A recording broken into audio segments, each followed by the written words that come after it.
And the Federal Inland Revenue Service announced its plan to collect and remit value-added tax from traders, especially those in the informal sector, to be achieved in partnership with the Market Traders Association of Nigeria using a unified systems technology. For more now, joining me is Mr. Taiwo Oyedele, Fiscal Policy Partner and Africa Tax Leader at PwC, joining me via Zoom. Great to have you on the show. Good morning. Good morning, Ladi.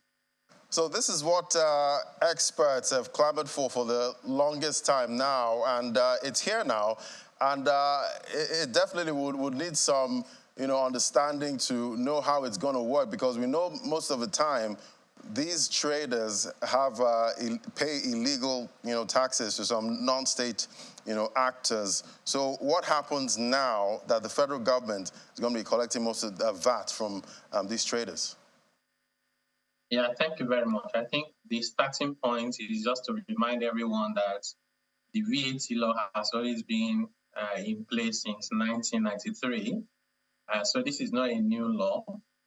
It's just the FRS looking for a collaborative way of trying to, drive compliance.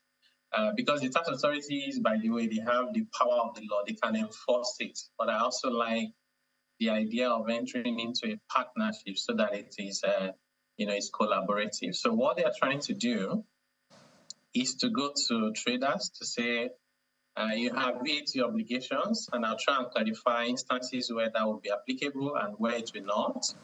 But let's help you simplify the method of compliance.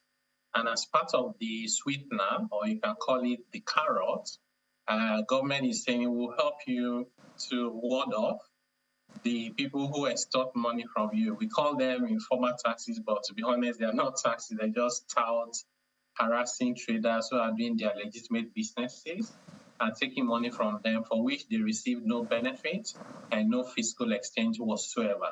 So what the FRS has done now is to use the platform of MATAN, that is the Market Traders Association of Nigeria. According to the report, they have over 40 million members. I would doubt whether they will get 40 million people on their platform, but whatever that is, they want to then encourage those people to use a platform that MATAN had created, a digital platform where they're able to capture the revenue, the turnover of these of their members.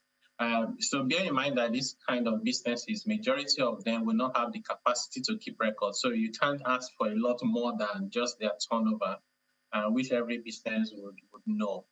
Then use that platform of MATAN to then interact with the FRS's platform.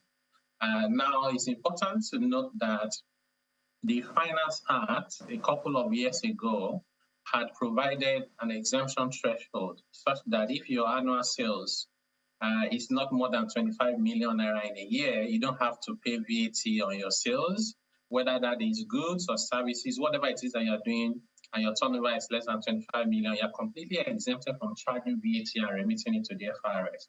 And I think that more than 90% of these traders will fall into that category. In addition to that, you have items like basic food, you are selling rice, you are selling beans and yam, or medical, materials or educational materials. All of those are also exempted regardless of your threshold, even if you are selling 100 million naira a year. That would also be exempted. Now, if you don't fall into those categories, and also there's another category where the manufacturers would have charged VAT up to the end point, like telcos. Telcos will tell you how much to sell the airtime, and they've accounted for the VAT to the FRS on the retail price. So the retailer of the recharge card or airtime does not have to do anything for VAT. Now, if you don't fall into those categories, maybe you're selling mobile phones, laptops, then you have to account for VAT. Also important for you to note that in that instance, you'll be entitled to claim an input credit for the VAT when you were buying those things you are selling, such that the impact of the VAT you now have to pay to the FRS under this arrangement, where applicable, will be very minimal. All right, Mr. Oyedele, is there a risk, because this time now, the federal government is going to be collecting, this VAT, but is there, some kind of risk that these traders will want to pass on, this cost to customers? Is that a possibility? 100% like the 100. In fact, this is my own worry about this whole arrangement. And we have a lot of examples around us to justify this fear that we have.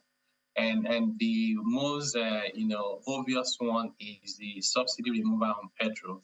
So subsidy was removed on petrol. Prices went from around 200 to around 500 on the average. And then many of the transporters just increased their fares by 200%. There's no logic to support the fact that if petrol price goes up by 100%, transport fare must go up by 100%. How about the other costs that go into it?